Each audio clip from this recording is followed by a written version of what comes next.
जब पति और पत्नी को ये चीज़ समझ में आ चुका है कि कोर्ट कचहरी पुलिस थानों में बर्बादी के सिवा कुछ भी नहीं है और रिश्ते बर्बाद हो रहे हैं, और कहीं लोगों के जो अफवाहें थी एक दूसरे को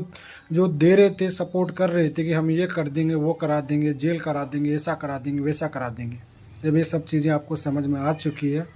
तो एक चांस और दे दीजिए अपने रिश्ते को, कोशिश कर लीजिए और स्ट्रॉन्ग ऐसा चांस दीजिए कि ज़िंदगी में ऐसी गलती ना हो कभी भी। जी हाँ, क्योंकि भड़काने वाले और बहलाने वाले और ये सपोर्ट देने की सहायता करने वाले और ये बड़े बड़े सपने दिखाने वाले साथ नहीं देते। रिश्ता आपका था, लोगों ने उसका मजाक बना दिया और कुछ भी नहीं मिला आपको, बर्बादी किससे हुआ, ज़्यादा से ज़्यादा क्या हुआ, आपकी बर्बादी हो गई। ठीक है,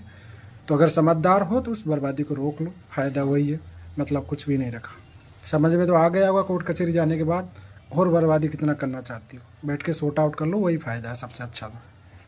कई बार पति और पत्नी की तरफ से एक सवाल आता है कि साहब हमने तो कुछ नहीं किया, पत्नी की तरफ से आता है कि साहब मैं तो कुछ भी नहीं करी, मेरा पति मुझे रखना नहीं चाहता। ठीक है, पति की तरफ से आता है कि साहब मैंने तो कुछ नहीं किया, मेरी पत्नी ने झूठे केस कर दिए मेरे पे। ठीक है, दोनों की तरफ से एक ही सवाल आता है, चाहे वो पति की तरफ से हो चाहे वो पत्नी की तरफ से हो। लेकिन मैं आपको एक जवाब देता हूँ, दोनों को ही कुछ तो किया आपने। जी हाँ, बिना कुछ किए हुए ना मामला इतना कोर्ट कचहरी तक नहीं आता,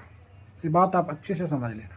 चाहे वो पति हो चाहे वो पत्नी हो, हाँ एक ही गलती कम हो सकती है, एक ही गलती ज़्यादा हो सकती है, लेकिन किया ज़रूर आपने कुछ ना कुछ, तो तभी मामला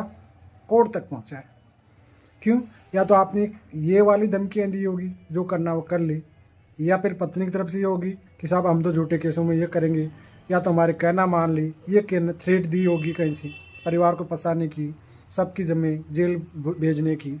कुछ ना कुछ तो आपको ईगो अहंकार में आपकी कुछ ऐसी बातें होगी जो मजबूर की होगी, चाहे वो हस्बैंड है चाहे वो वाइफ है,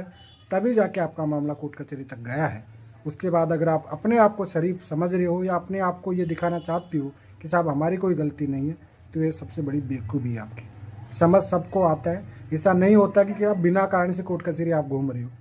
कुछ तो कारण रहा होगा, तभी कोर्ट कचहरी गए हो आप लोग। ठीक है, ये बात आप अच्छे से समझ लो, चाहे अक्का रिमोंड हो, चाहे वो एडल्ट्री का हो, चाहे ईगो अहंकार का हो, कुछ मामला जरूर रहा हो।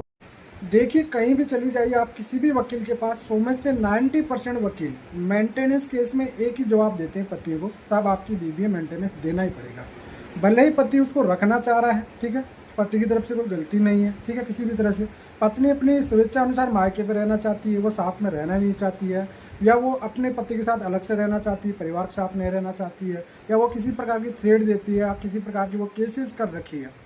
पति कहता है कि भाई मैं रखना चाहता था, मेरी पत्नी को साथ में रखना चाहता हूँ, मुझे मेंटेनेंस नहीं देना है, फिर भी एक सवाल आता है हमेशा मेंटेनेंस केस में कि नहीं साहब पत्नी है, आपको देना ही पड़ेगा। जी हाँ,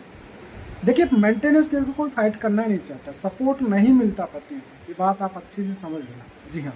ऐसा नहीं यार, मेंटेनेंस केस में भी कई सारे कानून बने हुए, अगर आप अच्छे से पढ़ोगे कई सारी रूलिंग भी हो रखी है। ठीक है, ऐसा नहीं कि बिना कारण से मेंटेनेंस दिया जाए, ऐसा भी नहीं है बिल्कुल ही। आप उसे कम से कम फाइट तो करिए, क्लाइंट कह रहा है तो उसको फाइट करना जरूरी है ना उसको। कई बार महिला की तरफ से एक सवाल आता रहता है कि साहब मेरा पति मुझे रखना ही नहीं चाहता, ठीक है, थ्रेट देता, धमकियां देता, जो करना वह कर ले। ठीक है, अब ऐसे कंडीशन में मैंने अभी तक कोई केस नहीं की। ठीक है, अब मैं क्या कर सकती हूँ, पारिवारिक तौर पे बातचीत भी की, रिश्तेदारों के तौर पे भी बातचीत की, सामाजिक तौर पे पूरा बातचीत करने की कोशिश की, लेकिन बात नहीं बन रही है,